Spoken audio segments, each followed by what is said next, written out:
It's great to be with you. I'd like to talk a bit about DEI and what it really means, because many of you probably heard of it at first a few years ago. Diversity, equity, and inclusion. That sounds great. Include a wide range of people, treat people equally, and make sure that people of a variety of backgrounds feel included.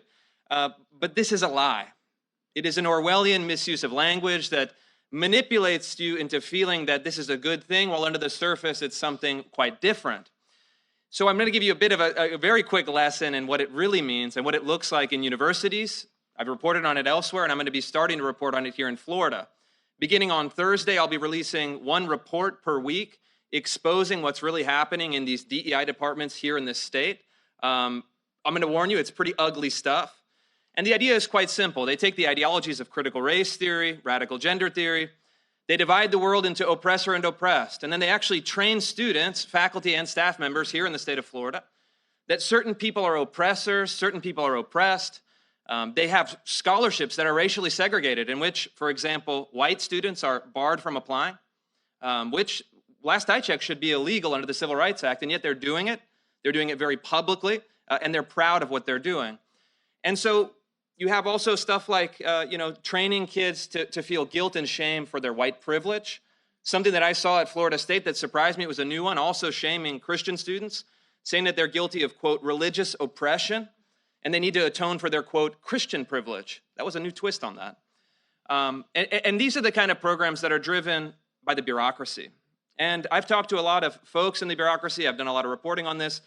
And here's the basic fact, and here's how I think it's going to change with this initiative. The bureaucrats feel like they run the show. They feel like they're in charge. They feel like they're the authorities. And just by exposing what they're doing, they feel like the public is intruding. That's not how it's supposed to work. These are public institutions supported by taxpayers, and they're governed by the legislature. They're governed by the public officials. And so what I think is really important here, you have an ideology of diversity versus an ideology of equality, treating people equally. We can have that philosophical debate, and we should, because most people, once they understand what's happening, would oppose this DEI ideology. But the deeper context and the deeper importance of this initiative, it's reestablishing public control and public authority over the public universities. And so look, you can have two different kinds of people. You can have rule by the bureaucracy or rule by the people.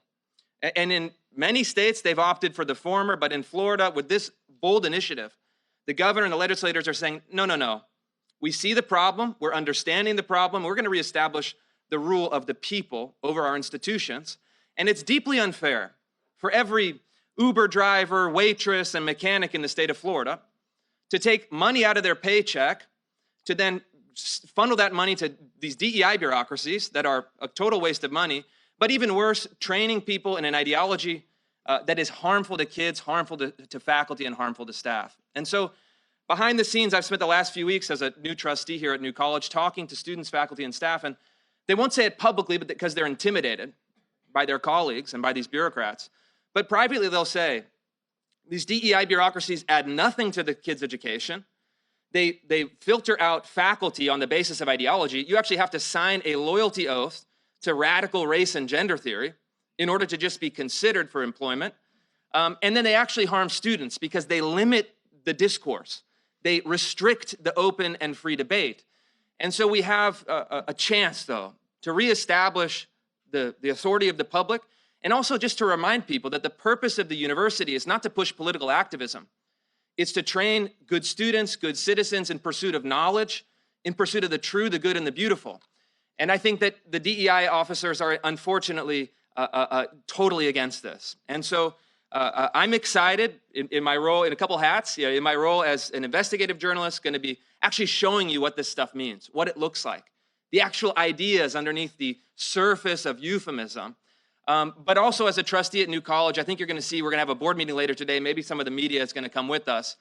I think you're going to see us modeling the new standard that's being set. And that's really what this all boils down to.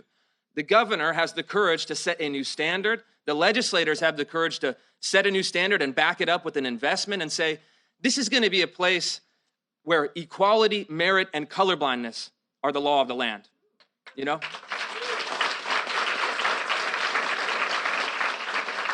And so it's very simple. Equality means treating everyone equally, regardless of their background, regardless of their identity.